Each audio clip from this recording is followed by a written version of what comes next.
વડોદરા મહાનગરપાલિકાનું તંત્ર તેમજ પોલીસ દશામાના વિસર્જનને લઈ અને સજ્જ બન્યું છે।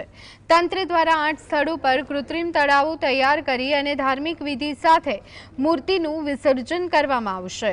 ગત વર્ષની સરખામણીએ 6 જેટલા નવા કૃત્રિમ તળાવો પૂર્વ, પશ્ચિમ, ઉત્તર ઝોનમાં ઊભા કરવામાં આવ્યા છે।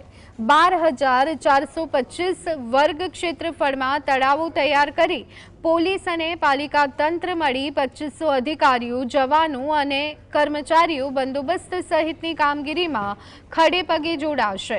આ વિસર્જન પ્રક્રિયા આવતા મહિને થવા જઈ રહેલા ગણેશ વિસર્જન માટેનું આગવું આયોજન કહી શકાય।